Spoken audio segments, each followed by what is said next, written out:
Top story tonight, reaction with us, Dr. Marc Lamont, who teaches education in African American studies at Columbia University.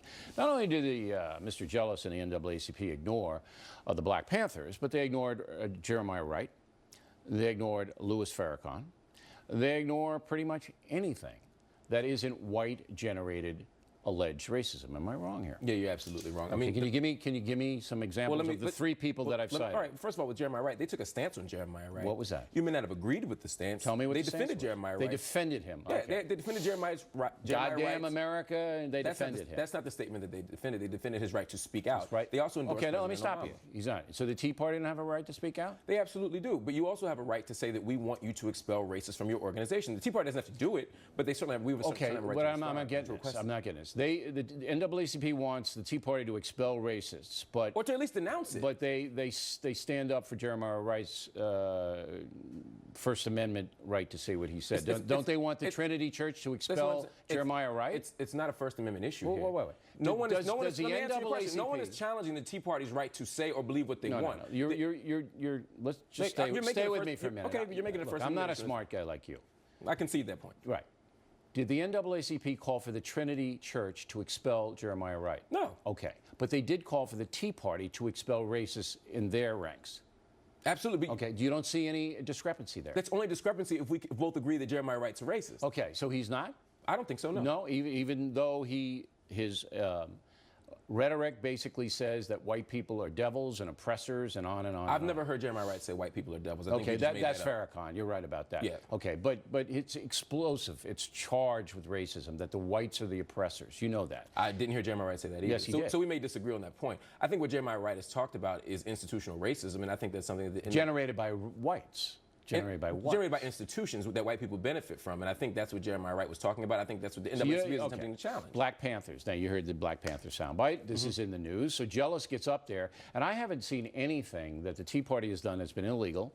We couldn't find any of those signs. He didn't say it was illegal. No, he referred to two signs. Lynch President Obama, lynch Attorney General Holder. We can't find any reportage in the United States that those signs even exist. I can tell you as someone who's been to several Tea Party rallies. No, but stick on those signs. Well, no, I'm where are they? Well, I can't speak to those two specific signs. But he made a big deal out of it. The president of the NAACP pointed to those signs to prove his case that the Tea Party people are racist, and they don't exist. But a strong case can be made that there's racism in the Tea Party movement, and I don't think that anyone would strong case can be made that there's racism in the NAACP. Then challenge it. No one's saying you don't have a right to challenge it. But I'm saying there's racism in every organization. Columbia University has it. You're absolutely right. And if I were to make a list of priorities for the NAACP, the challenging the Tea Party racism wouldn't be number 1 or 2 or 3 for me. So why did they do it? But I do think it's why did they do it? Because it is a significant thing to be done. One, it endangers the life of the president.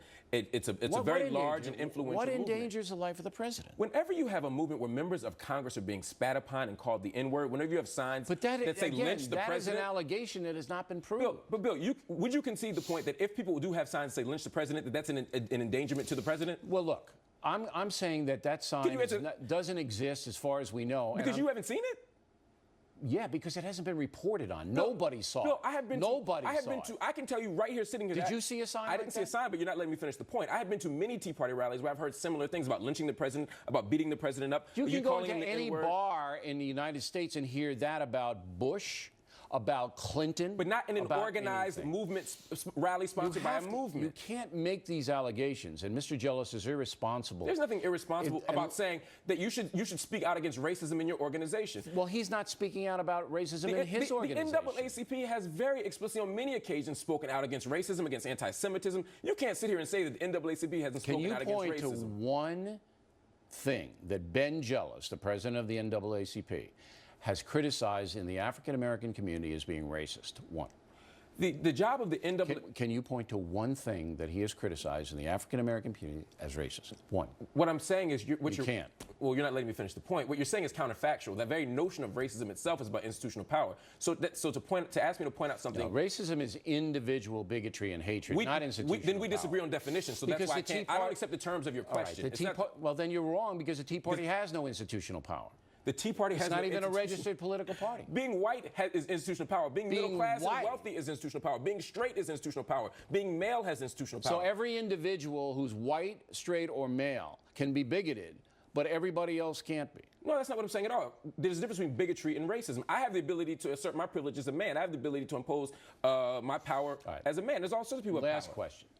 Do you concede that this is a one-way street on NAACP? It's a one-way street. No, I think you have wildly unfair and unrealistic and to some extent patronizing expectations for the NAACP. Yeah, I want fairness. Is that patronizing? You're essentially asking them to police other black organizations. You're asking a black advocacy organization to not advocate for black people, but instead to condemn other black organizations. I don't mind them advocating for black people, but I want them to be fair in doing it and honest. So if the point of the organization is to defend black people, why should they be out there beating up on the new Black Panther Party, even if you disagree with them? They get credibility if they're honest. That's ridiculous. You don't ask the Anti-Defamation League, you don't ask GLAAD, you don't ask any other organization to defend. I ask them all to be honest. To defend issues that are outside the scope of the organization. The NAACP is designed to protect people of color. If they're going to raise the racist flag, they need to do it universally, not selectively. I'll give you the last word. The NAACP is for the advancement of people of color. It's not. It's not. Then they're not fair. No. Then it's not fair. No, it is fair. So you're saying that a gay lesbian organization has to also defend Jewish people, or a Jewish organization also has to defend black people? They don't have to go out their purview, but when there is racism or whatever in their purview, they have to deal with it. But the Black Panther Party is not a subgroup of the NAACP. No, but they're African Americans. In fact, the actions that took place at that voting precinct weren't even endorsed by the new Black Panther Party.